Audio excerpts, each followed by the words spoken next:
Welcome, everyone, to the Global Peace Film Festival Live's online conversation.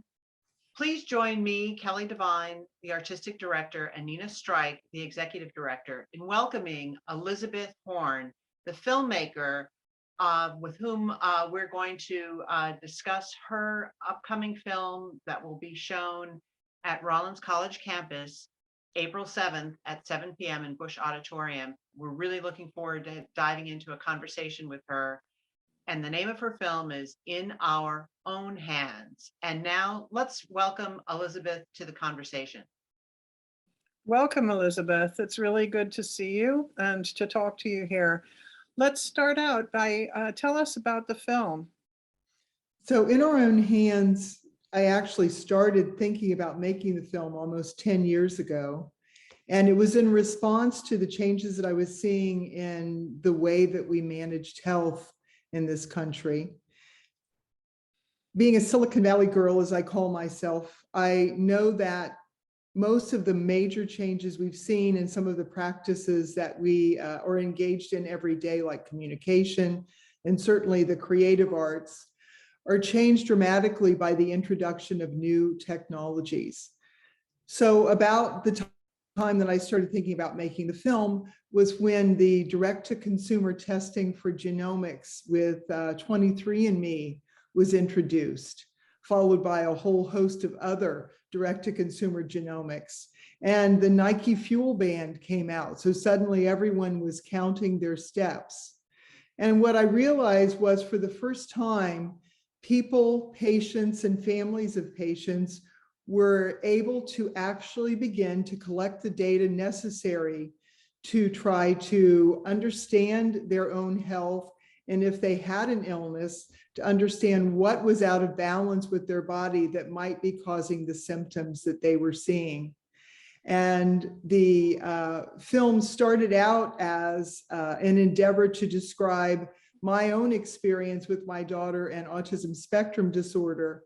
But we decided, Steve Michelson and I, my co-producer, decided to broaden it out to include a couple of other complex chronic conditions that could be improved dramatically by having the kinds of data that the emerging technologies that we were thinking of using promise for families and patients.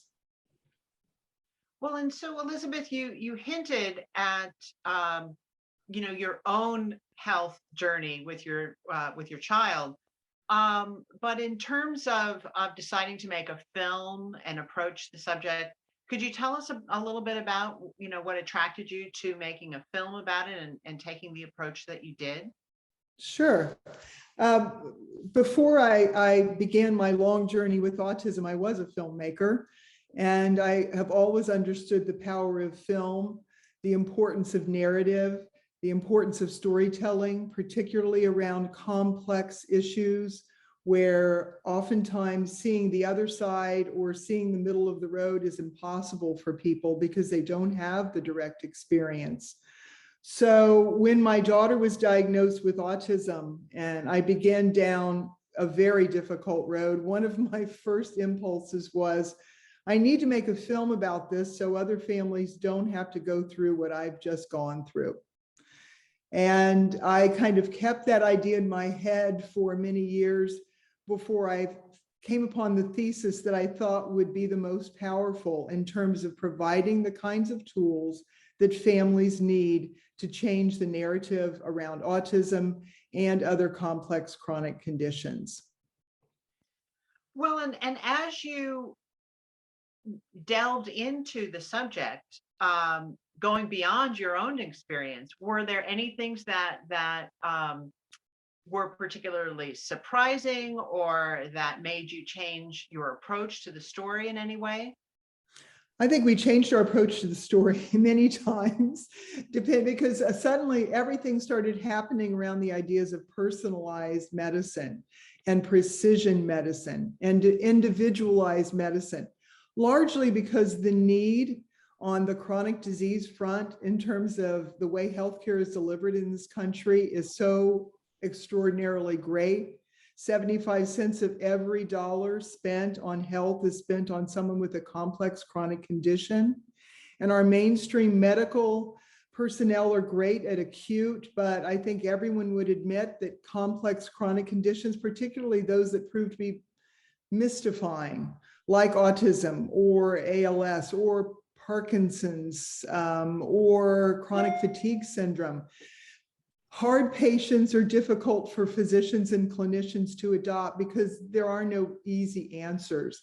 And we haven't had the kind of high resolution and high frequency data that would enable us to see what's actually going on with that individual. Now we do for the first time. So we had the vision for following the stories of our effort here called Compass, which was an effort to build a multidimensional open source data set for autism in the cloud using wearables and sensors, but also to look at how other families with equally complicated conditions had used new technologies to find answers that had eluded them in the mainstream medical system. It's thinking back on the film, anyone who watches it will I think really come away with a lot to think about in terms of gathering that daily data can help to overcome the confusion of the way many symptoms will present, but not necessarily lead you back to the correct diagnosis. Right. And they will be very common.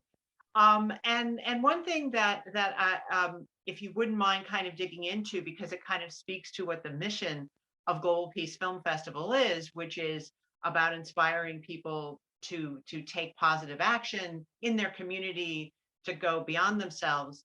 There is a young woman who is very close, near and dear to the Rollins College family, who is prominently featured, and she has a foundation. And could you speak to some of that aspect of the story? Yeah, you're speaking about Elizabeth Bonker, who is one of the stars. She and her mom are stars of my film, and I've been fortunate enough to know them for quite a long time now.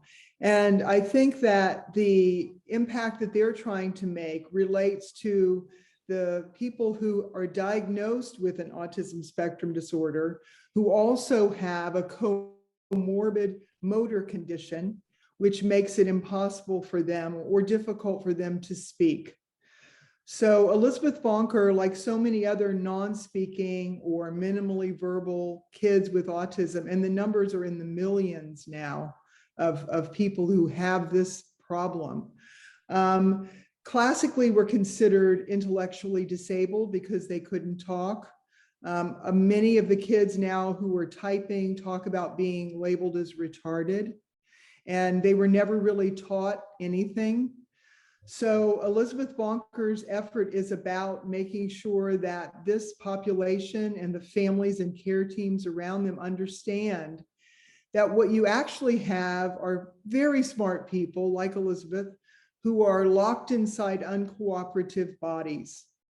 And with new technologies like her spelling board and old technologies like the stencil board and someone who can help the kid to use a pencil to point to letters on a stencil, what we're learning is these people are not only not intellectually disabled, but they're extraordinarily bright, and given the opportunity, have an immense amount of information to convey to the world about what it's like to be completely underestimated and not even considered when it comes to equity issues in education, employment. And Elizabeth Bonker speaks quite candidly too about her struggles biologically with headaches and autoimmune conditions, which led to incidences of frequent self-injury.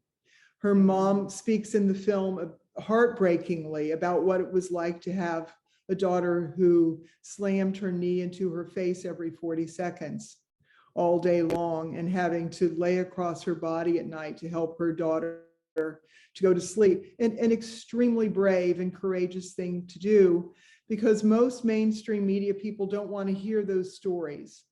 They're just too heartbreaking.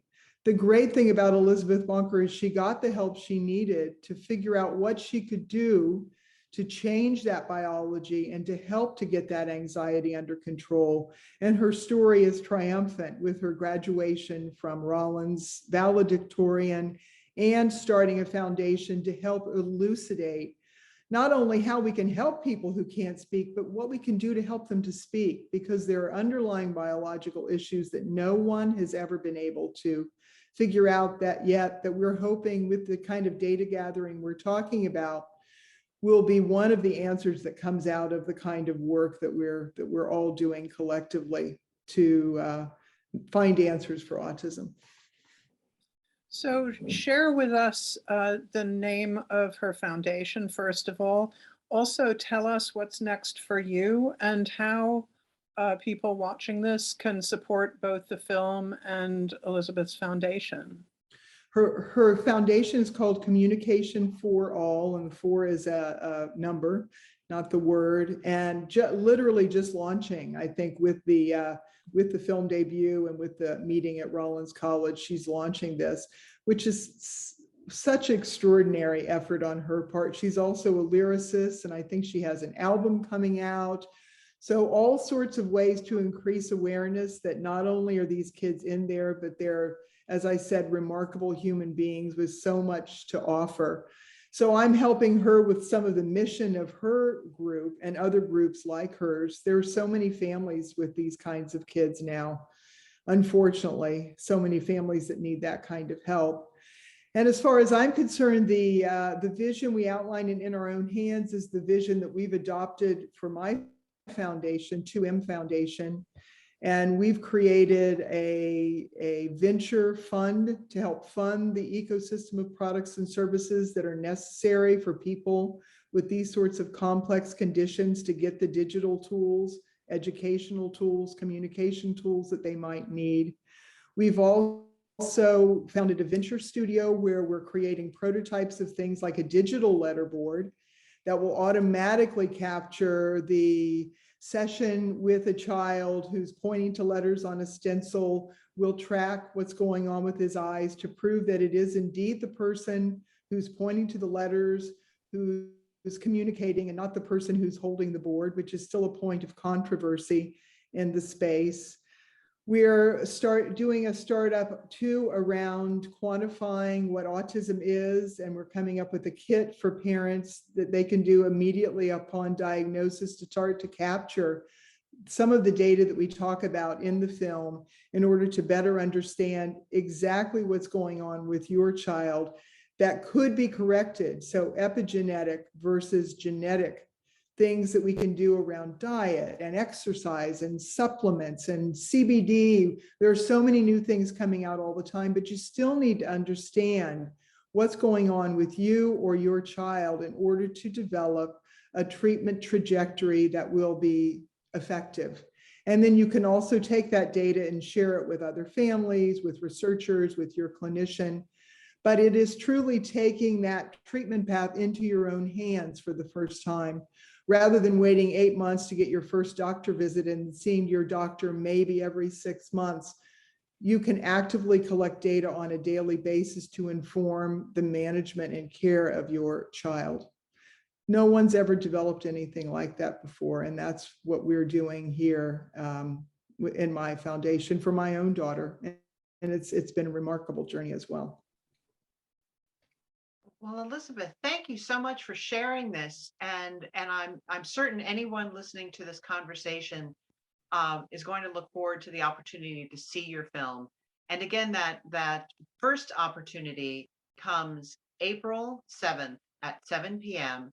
It will be held at Bush Auditorium on Rollins College campus in Winter Park, Florida. And on our website, the Global Peace Film Festival website, peacefilmfest.org, you can find out more information about the screening, and we really hope that you will attend.